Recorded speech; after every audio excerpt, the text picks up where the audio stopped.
Hey everyone, I am back with another video, my hair cut vlog. ఇక్కడ చూస్తున్నారు కదా, నా హెయిర్ చాలా థిన్ అయిపోయింది అండ్ హెయిర్ కట్ చేసి కూడా ఆల్మోస్ట్ ఇయర్ అట్లా అయిపోయింది. సో ఇంకా హెయిర్ కట్ చేయించేద్దాం అని అనుకున్నాను. నేను వెళ్ళిన ఈ ప్లేస్ మణికొండలో పంచవటి కాలనీలో ఉన్న స్టూడియో 11, ఎగ్జాక్ట్లీ పిజ్జా హట్ పైన ఉంటుంది లొకేషన్. యాక్చువల్గా ఈ ప్లేస్కి వచ్చే ముందు ఇంకో ప్లేస్కి కూడా వెళ్ళి హెయిర్ కట్ కోసం అడిగాను. అక్కడ వాళ్ళు డైరెక్ట్గా మీ వాల్యూమ్ చాలా తక్కువ ఉంది, మీకు ఏ హెయిర్ స్టైల్ సెట్ అవ్వదు అండ్ ఫేస్ ఫ్రేమింగ్ కూడా కష్టం, వాల్యూమ్ తక్కువ ఉంది కాబట్టి అని అన్నారు. ఇంకేం చేయాలో తెలియక నెక్స్ట్ స్టూడియో 11కి వచ్చాను. ఈ స్టూడియో 11కి రాగానే ఇక్కడ మీకు కనిపిస్తున్న హెయిర్ స్టైలిస్ట్ రాగిని, తనకు నా వాల్యూమ్ చూపించి అడిగాను, నాకు కొంచెం వాల్యూమ్నస్గా కనిపించాలి హెయిర్ స్టైల్ అండ్ ముందు ఫేస్కి ఫ్రేమింగ్ లేయర్స్ రావాలి అని చెప్పాను. తను చాలా కాన్ఫిడెంట్గా చేద్దాము, మీ వాల్యూమ్ కూడా వచ్చేస్తుంది ఈజీగానే అని చాలా కాన్ఫిడెంట్గా హెయిర్ స్టైలింగ్ స్టార్ట్ చేశారు.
ఇక్కడ నేను హెయిర్ ఇంట్లో బ్లో డ్రై చేస్తానని చెప్తే తను బ్లో డ్రై కూడా ఎలా చేయాలి, హెయిర్ ఎట్లా సెట్ చేసుకోవాలి అండ్ ఏ ఇన్స్ట్రుమెంట్తో ఎలా డ్రై చేయాలి అని ఈచ్ స్టెప్ నాకు పర్సనల్గా చూపించింది అండ్ ఎక్స్ప్లెయిన్ చేసింది. ఏ స్టెప్ చేస్తే వాల్యూమ్ వస్తుంది, ఏ స్టెప్ చేస్తే మనకు ముందు స్టైలింగ్ బాగా కనిపిస్తుంది అన్న ప్రతి స్టెప్ తను నాకు ఎక్స్ప్లెయిన్ చేసింది.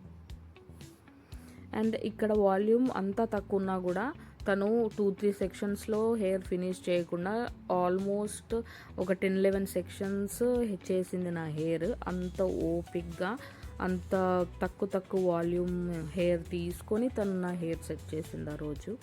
And hats off to Ragini గారు. నా హెయిర్ ఆల్మోస్ట్ ఒక 4-5 వాషెస్ తర్వాత కూడా అంతే మంచి హెయిర్ కట్. నేను ఎట్లాంటి హీట్ వాడకపోయినా కూడా హెయిర్ అట్లనే మంచి కనిపిస్తుంది.